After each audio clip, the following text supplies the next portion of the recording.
అండి, welcome back to my channel. ఇది నిన్నటి వీడియో అండి.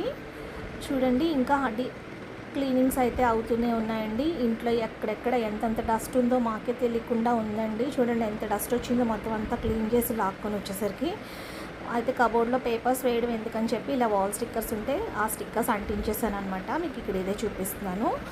ఇంకా సర్దాలండి, షీట్స్ వరకు అయితే వేశాను. బట్టలన్నీ కూడా ఫోల్డ్ చేసి పెట్టుకోవాలన్నమాట. మొత్తం అన్నీ కూడా మా హస్బెండ్ హెల్ప్ తీసుకొని మొత్తం అయితే క్లీన్ చేసేసానండి. ఎంత స్క్రాప్ వచ్చిందో చూడండి, ఎక్కడ పెట్టామో ఎలా వచ్చేసిందో కూడా మాకే అర్థం కాలేదన్నమాట. అసలు ఇంత చెత్త ఉందా అనే సంగతి మాకు క్లీన్ చేసిన తర్వాత అర్థమైంది.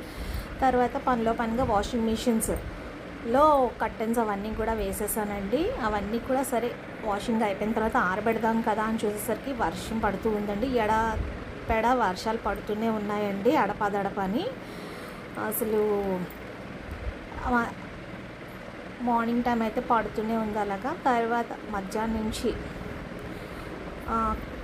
కూర్చుంటే గౌరీ ఫోన్ చేసిందనమాట. అమ్మ, కదంబ పుష్పాలు ఉన్నాయి మన పక్క వీధిలోని, రాండి కోసుకుందాం అని చెప్పి ఫోన్ చేస్తే వెళ్ళాను అనమాట. ఇదిగోనండి, నేను వెళ్ళేసరికి గౌరీ అయితే కోయడం స్టార్ట్ చేసింది. అక్కడ ఉన్న కర్ర ఒకటి తీసుకొని కొమ్మని దానికి చిన్న ఇదిలా కట్టి కొయ్యడం అయితే స్టార్ట్ చేసిందండి.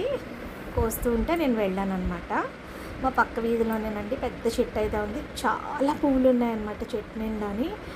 చాలా హ్యాపీ అనిపించిందండి. చక్కగా శ్రావణ మాసం మొదటి శుక్రవారం నాడు చక్కగా ఇలా అమ్మవారికి కదంబ పుష్పాలతో పెట్టుకొని పూజ చేసుకోవడం అంటే చాలా హ్యాపీ అనిపించింది అనమాట నాకు. కదంబ పుష్పాల గురించి తెలుసు కదండి, అమ్మవారు కదంబ వనవాసిని, ఆ వనంలోనే తిరుగుతారంటండి ఆవిడ. పుష్పం చూడండి ఎంత బాగుందో, బాల్లా ఉంటుందండి. చాలామందికి అయితే పుష్పం ఏంటి అన్నది కూడా తెలియదు అనమాట, అసలు ఎలా ఉంటుంది అన్నది కూడా తెలీదు. లలితా సహస్రనామంలో వస్తుంది ఇది, కదంబ వనవాసిని అని అని ఒక శ్లోకం కూడా వస్తుంది కదండి. ఇదేనండి కదంబ పువ్వు. అయితే ఇలాంటి పువ్వులు కనుక దొరికితే తప్పకుండా తెచ్చుకొని పూజ అయితే చేసుకోండి. నేనైతే ఇప్పుడు ఆ పువ్వులన్నింటినీ కూడా కవర్లో వేసేసి ఫ్రిడ్జ్లో పెట్టేసుకుంటున్నాను అనమాట, పాడవకుండాని. అంటే కర్ర పెట్టి తెంపడం కదండి, అందుకని అక్కడక్కడ మధ్యలో కొంచెం పాడైనవి, పర్వాలేదు. అవన్నీ కూడా ఫ్రిడ్జ్లో పెట్టేసి పెట్టేసుకుంటాను అనమాట. అందుకోసమని కవర్స్లో వేసేసుకుంటున్నాను.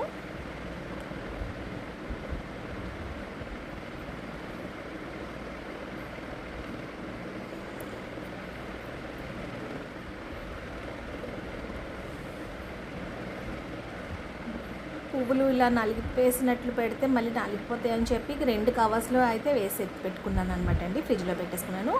తర్వాత ఇదిగోనండి, మీగడైతే పెరుగులో మీగడ చాలా రోజుల నుంచి ఉండిపోయింది అనమాట. 3 బాక్సెస్కి అయితే ఫిల్ అయిపోయి ఉంది. ఇంకా అది అలా లాభలేదు, శ్రావణ మాసం కదా, ఇంక ప్రసాదాలు అవి చేయాలని చెప్పి నెయ్యి అయితే చేసుకుందాం కదా అని చెప్పి 3 బ్యాచెస్లో వేసానండి. ఇంకా అంత అయితే చిలకలే చేత్తో చేయలేను కదా అని చెప్పి మిక్సీలో వేసేసాను అనమాట. వేసేసి వెన్నపూసను అయితే తీసేస్తున్నాను. ఆ వెన్నపూసను అలా తీస్తూ ఉంటే ఆ ఫీలింగ్ భలే ఉంటుందండి. చేతులకి ఆ సాఫ్ట్ టెక్స్చర్ కదండి, చాలా బాగుంటుంది అనమాట. ఇదిగోండి వెన్నపూస అయితే తీసేసాను. అదేవిధంగా మజ్జిగ అయితే ఇంత వచ్చింది. ఆ మజ్జిగతోనే నేను ఆవిడ ఎట్లా చేయాలి అన్నది కూడా ఒక షార్ట్ షేర్ చేశాను కదండి. తర్వాత చూడండి, అక్కడ చేసుకునే చోట అంతా కూడా గలీజ్గా అయిపోయిందని చెప్పేసి ఆ మిక్సీ అదంతా కూడా తుల్లిపోయిందని చెప్పి బయటే పెట్టి చేశానండి. కిచెన్లో పెడితే మళ్ళీ నేను చేసుకోవాలని చెప్పి బయట పెట్టి అయితే చేసుకున్నాను. మిక్సీ అయితే శుభ్రంగా క్లీన్ చేసేసుకున్నాను పనిలో పని. ఇంకా తర్వాత అదేవిధంగా అక్కడ ఆ గట్టంతా కూడా క్లీన్ చేసేసాను అనమాట. తర్వాత నెయ్యి కూడా కాచేసుకుంటున్నాను. నెయ్యి ఆల్రెడీ ఎలా కాసుకోవాలి అదే ఎలా తీసుకోవాలి, వెన్నపూస ఎలా కాసుకోవాలన్నది కూడా నేను ఆల్రెడీ ఒక వీడియోలో షేర్ చేశానండి. ఇప్పుడు నేను శ్రావణ మాసానికి అని చెప్పి చేసుకుంటున్నాను కదా అని చెప్పి మీకు కూడా సరదాగా షేర్ చేస్తున్నాను అనమాట. నెయ్యి కాగుతూ ఉండగా లాస్ట్కి వచ్చేసరికి ఆ 2 తమలపాకులు, అదేవిధంగా 2 యాలకులు, లవంగ మొగ్గలు వేసుకుంటే మంచి సువాసన అయితే వస్తుందండి. నెయ్యి కూడా నెయ్యి ఆ స్టేజ్లో ఆ కలర్లో ఉండగా స్టవ్ ఆఫ్ చేసేసుకుంటే చూడండి ఇంకా మరుగుతూ ఉంటుంది అనమాట. మరిగి ఇంకా కలర్ బాగా వస్తుంది. ఇలాంటి కలర్లోకి వస్తుంది అనమాట. మరిగి ఆ వేడి ఉంటుంది కదండి, ఆ వేడికి. తర్వాత అది చల్లారిపోయిన తర్వాత ఇదిగోనండి డబ్బాలోకి అయితే ఎత్తి పెట్టేసుకుంటున్నాను. నాకైతే అదిగోండి ఆ డబ్బా నిండా వచ్చింది. ఆ డబ్బా కాక మళ్ళీ అదిగోండి చిన్న నెయ్యి డబ్బా ఉంటాయి కదండి, చిన్నవి నెయ్యి గిన్నెలు, దాంతో కూడా ఫుల్గా వచ్చిందనమాట. తర్వాత ఇది ఈరోజు మార్నింగ్ వ్లాగేనండి. చక్కగా చూసారా, బాల్కనీ అయితే చక్కగా కడిగేసి ముగ్గులు అవన్నీ వేసేసుకొని పసుపు కుంకుమ కూడా వేసుకున్నాను ముగ్గులోని.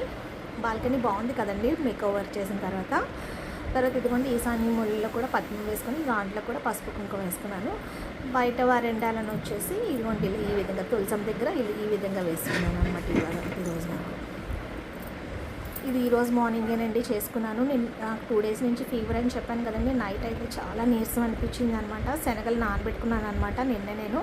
అవి అయితే చక్కగా వాష్ చేసేసుకుని ఉడికించుకుంటున్నాను. అదేవిధంగా నేను ఫ్రెష్ అప్ అయితే వచ్చేసానండి, శుక్రవారం కదా ఈరోజు. తర్వాత మా వారికి రైస్ అదేవిధంగా పప్పు టమాటా వేసి బెండకాయ ఫ్రై చేస్తున్నాను అనమాట లంచ్లోకి. శనగలు అయితే ఉడికిపోయినాయి చూసారా, వాటిని కొంచెం తాళింపు అయితే వేసుకుంటానండి. కొంచెం పచ్చి శనగలు కూడా ఉంచుకున్నాను ఉడకబెట్టుకోకుండా, అమ్మవారికి పెట్టాలి కదండి శనగలు తాంబూలంలోని. అందుకోసమని కొన్ని శనగలు పక్కకు తీసేసుకున్నాను, మిగిలినవి ఉడకబెట్టుకున్నాను అనమాట. వాటికి పోపు అయితే ఆవాలు, జీలకర్ర, మినపప్పు, కరివేపాకు, ఎండుమిర్చి వేసుకొని చక్కగా శనగలు కూడా వేసుకొని కొంచెం మన టేస్ట్కి తగినంత సాల్ట్ వేసుకొని బాగా వేయించుకోవాలన్నమాట. వేయించుకుంటే శనగలు అయిపోతాయి. చేశాను కదా అని చెప్పి కొంచెం అమ్మవారికి కూడా ప్రసాదం కింద పెడదాం కదా అని చెప్పి తీసి పక్కన పెట్టినాను. అదేవిధంగా ప్రసాదం క్షీరాన్నం అయితే చేశానండి. లక్ష్మీదేవికి క్షీరాన్నం అంటే చాలా ఇష్టం కదండి, నేను చేశానంట. ఇక్కడ చూసారా, ఎక్కడ కూడా పాలు విరిగినట్టు మీకు తెలియట్లేదు కదండి, అసలు విరగలేదండి. చాలా బాగా అయితే టేస్ట్గా వచ్చిందనమాట. ఎందుకంటే నేను స్టవ్ ఆఫ్ చేసిన తర్వాత బెల్లం వేసుకుంటే కనుక పాలు అనేవి అస్సలు విరగవన్నమాట. చూడండి ఎంత బాగా వచ్చిందని.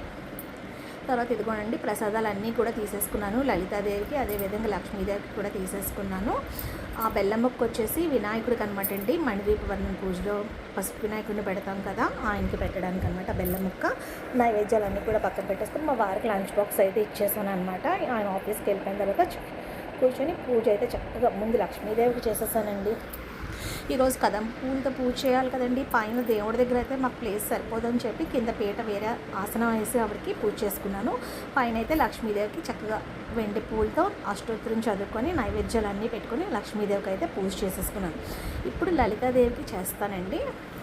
తులసం దగ్గర అన్ని దీపం పెట్టేసుకొని మార్నింగే పెట్టేశానండి. ఇదిగోనండి ఇప్పుడు లలితాదేవికి చక్కగా కదంబ పూలతో పూజ అయితే చేస్తున్నాను అనమాట. ఆవిడకి కిందనైతే ఆసనం వేసేసానండి. ఈ పువ్వులన్నీ పెట్టడానికి పైన ప్లేస్ సరిపోదు కదా, అందుకోసం అనేసి అన్నీ సర్దుకున్నానండి. ఏదో దీపారాధన చేసుకొని చక్కగా పూజ అయితే చేసేస్తాను, మీరు చూస్తూ ఉండండి.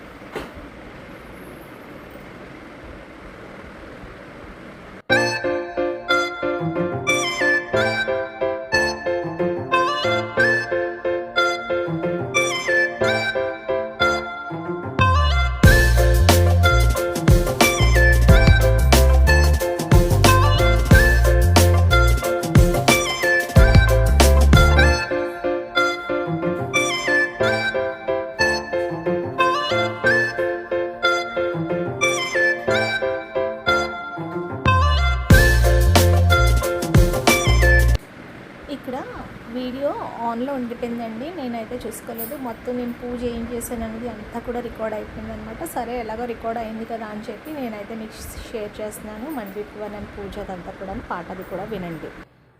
మహాశక్తి మణిదీపని వాసిని ముల్లో కాళిమూల ప్రకాశిని మణిదీపములో మంత్రరూపిణి మన మనసులలో కొలువై ఉంది.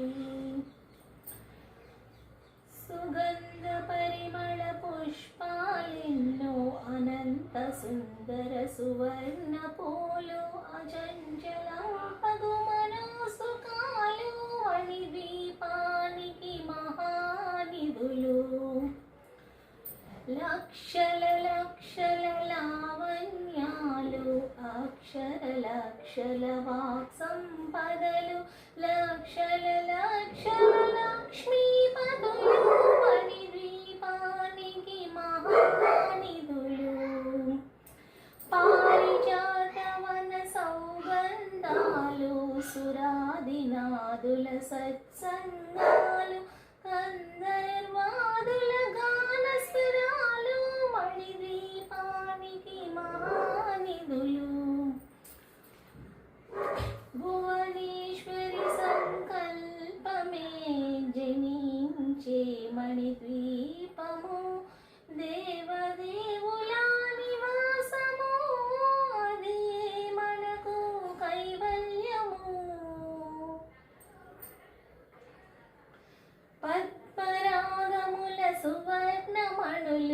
మదియా మడలా పొడవున కలవు మధుర మధుర మధు చందన సుగలు మణి దీపానికి మహానిధులు.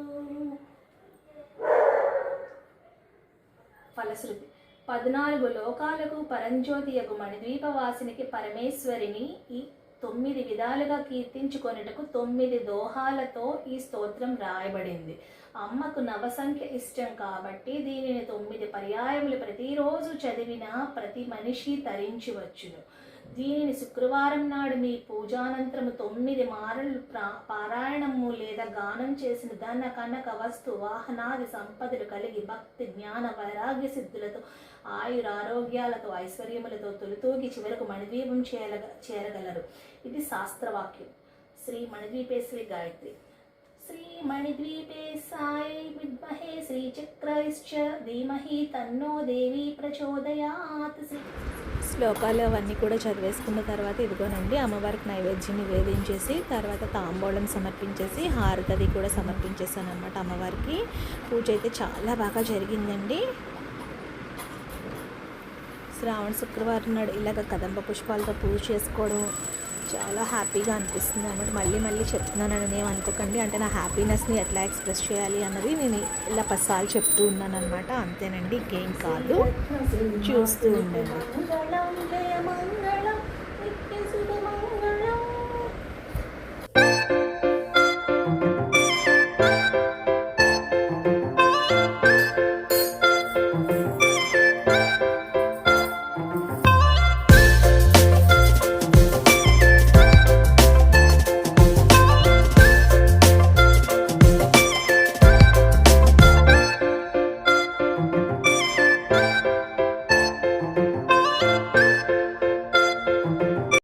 మొదటి శ్రావణ శుక్రవార శుభాకాంక్షలండి అందరికీ కూడాని.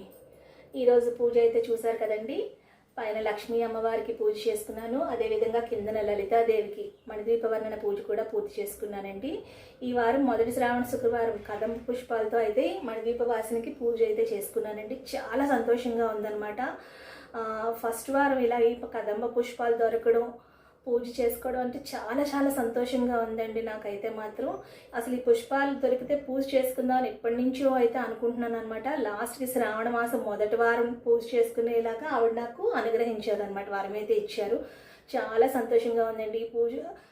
అసలు ఈ పువ్వు ఇలా ఉంటుంది, అసలు కదంబ పుష్పం అంటే ఇలా ఉంటుందని కూడా చాలా మందికి అయితే తెలియదండి. అసలు ఈ పుష్పాన్ని చూసి అసలు ఏంటో అనుకుంటారు కూడా. అసలు ఇదే కదంబ పుష్పం అని చాలా మందికి తెలియదండి. చూసారా, ఇలా ఉంటుందన్నమాట.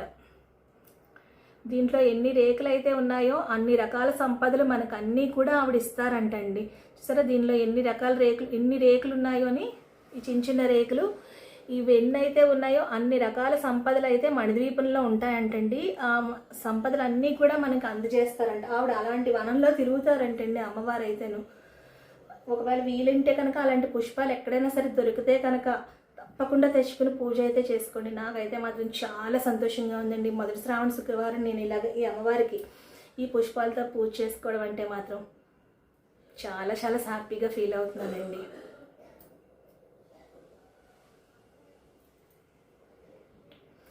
అదేవిధంగా ఈరోజు మొదటి శుక్రవారం కదండి, అందుకోసం మన అమ్మవారికి పరవన్నం శనగలు అయితే తాళింపు వేసి పెట్టానండి. కొబ్బరికాయ నైవేద్యం పెట్టాను, తాంబూలం పెట్టానండి అమ్మవారికి. పైన మహాలక్ష్మీదేవికి కూడా అదే విధంగా పెట్టాను, చూపిస్తాను పదండి. ముఖ్యంగా గౌరీకి అయితే థ్యాంక్స్ చెప్పాలనుకుంటున్నానండి. ఎందుకంటే ఫోన్ చేసి గౌరీ చెప్పకపోతే నేను వెళ్ళి ఆ పువ్వులు అయితే తెచ్చుకోలేను కదా. Thank you so much Gauri. Time అయితే 1:15 అయిందండి. ఇంకా దీపాలు అయితే వెలుగుతూనే ఉన్నాయి. చాలా సంతోషం అనిపించింది అనమాట.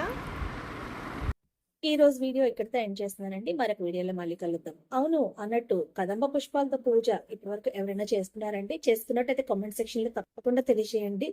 మరొక వీడియోలో మళ్ళీ కలుద్దాం. వీడియో నచ్చితే తప్పకుండా ఒక లైక్ వేయండి. మీ కామెంట్ ఏంటనేది కామెంట్ సెక్షన్లో చెప్పండి. మీ ఫ్రెండ్స్ అండ్ ఫ్యామిలీ మెంబర్స్కి వీడియోని షేర్ చేసి వాళ్ళని కూడా సబ్స్క్రైబ్ చేసుకోమని చెప్పండి. ఉంటానండి, బాయ్.